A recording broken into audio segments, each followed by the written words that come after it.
Chipani chama Congress Party chinachititsa ndithu msonkhano kwa ndale kumene ndi Blantyre pa Njamba Freedom Park nde pa msonkhano umenewu amawatchula ndithu kuti Megalale tikhupe kuti ambiri tinatsatira bwino makankhani okhuza ndi msonkhano umenewu.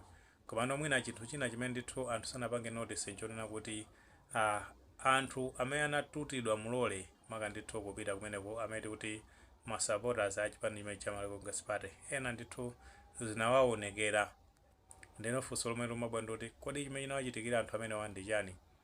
Nkhani ilo ndona kuti metaphor kuti chipani chimene chimachititsa ndithu msonkhano kwa ndale kumene ku Blantyre pa Njamba. Nde potsatira ndithu kuti ma supporters kumeneko amene kukatengedwa malo osiyanasiyana ena ndithu amakatenga ku Tcholo, ena akatenga kandi ku Balaka, kandi ku Phalombe, kandi kuti ndi ku Nchewu mene angaonere ndithu kuti apite kumeneko. Nde potsatira kuti anthu amene akamapita ku misonkhano ngati imeneyi amakhala kututidwa muchilole tikupeza kuti Congress sikuyamba komanso azipani zina ndithu amakhala kupanga zinthu ngati zimezi kusenza anthu mulole kumapita ndithu malo a msonkhano. Nde ena mwa amene amapita kumeneko amene ati amachoka ku Chikwawa kupita ulendo ndithu opita ku Njambako ndi amene akuoneka kuti zinthu ndithu zinawaonekera. Nkhani ndona kuti ali pa ulendo opita kumeneko zinapeza kuti chilole chimene akwera chimene mukuchiona ndithu chithunzi chake chikuyenda pa screen panopo akuti chinamveka phokoso kwambiri, sound ya chilendo kwambiri. Nde kuchoka kwa sound imeneyo kuoneka zona ndithu kwatuluka chiusi komanso kuphatikiza moto. Ndetu anthu anali pa pressure kwambiri, anthu kunali kudumpha amene mukuti azipulumutse. Nde mudziwa kale kuti adzimalole ngati zimene zinthu zimakhala zoti zakhoma kwambiri anthu opita kumeneko. Ndetu unali anthu kuziponya patala kuti bola ndithu apulumuke kopa kuyaka ndi moto umenewo. Nde ena ndithu avulalavulala, ena potenga ndi uthenga umene ndithu tawopeza akunena zono ndithu apita ku chipatala kuti akathandizidwe makaposata ndithu kuvulala kumene kunachitika pamenepa. Tateni tioneni ka video kamene kakuonesa ndithu pati ya mmene zinthu zinakhalira pamenepa. Komano zikuoneka zonoti pamene amatenga video imene ndiye kuti moto umene unali ndithu watawuzimisa.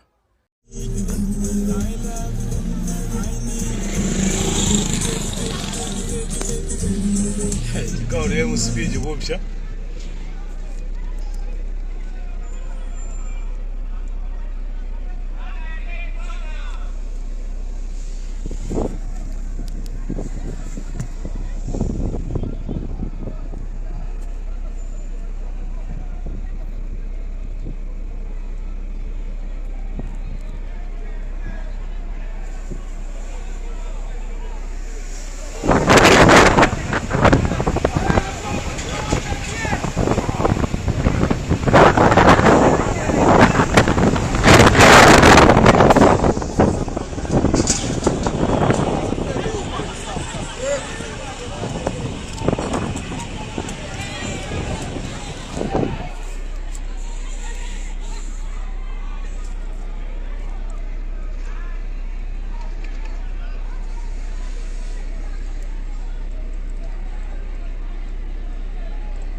Ndeno potenga ndi akuluakulu amene anali pamakapa galimoto imeneyi akusonyeza zonena kuti moto umenewo unangoyamba chifukwa cha vuto ndithu kandi la fault kandi chani, koma zikuoneka zonena kuti ndithu unangoyamba okha moto umenewo, panalibe chimene chinachitika chenicheni ndithu kuti chiyambise moto umenewo. Ndi kamwina ndi mawiring ndi zina zotero zimene zapangisa ndithu kuti galimoto imeneyi iyambe ndithu kuyaka moto.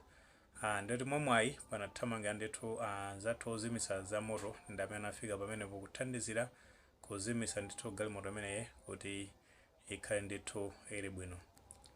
Komano potenga ndithu ndi malamulo a road traffic, zinthu ngati zimezi zimaka ndithu zomasenzedwa anthu malole si zinthu zabwino. Anthu amene amakhala zonoti chitetezo chenicheni palibe ndoti amakhala ndithu ku ploni ku zinthu zosa makatu zinthu zonena kuti zitha kuononga miyoyo yawo, chifukwa anthu ngati amenewo ndoti kuti agwa mulole ngati mmenemo ndoti akafika pasi ndoti munthu amene akhala ndi maliro. Tikhuperanso kuti ambiri inatsatira bwino incident imene achitika mbuyomu kusanjika kuti akalandire ndithu ndalama zimene amapereka mtsogoleri wa dziko amene watu ndi Dr. Lazarus Chakwera. Tikhupe kuti ambiri inatsatira bwino kuti amene wankapereka ndithu ma 50,000 amene amateteza kuti ma transport kwa anthu ndithu amene amapita kumeneko. Ndi truck ina yake imene azanyamula ndithu anthu, mmodzi mwa iwo ndithu anapeza zoti wagwa mulole imeneyo, anafera ndithu pomwepo, komano nkhani imeneyo sanayipange publish, komano zinachitika ndithu. So anthu ngati amene wawa ndithu chitetezo cha miyoyo yawo chimakhala ndithu pa risk kwambiri.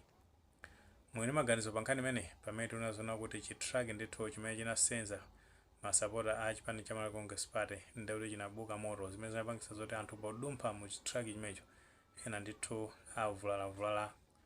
Ngati maganizo amenewo alipo mutha kutifotokoza comment section, koma popereka tikumbukiso ndithu kulemekeza maganizo anzathu. Sakole panga like video imene, komanso panga subscribe channel cha Fox Malawi News 18 ndicho ngati nkhani zambiri zamachitika ndoti zitha kufikirani mosavuta.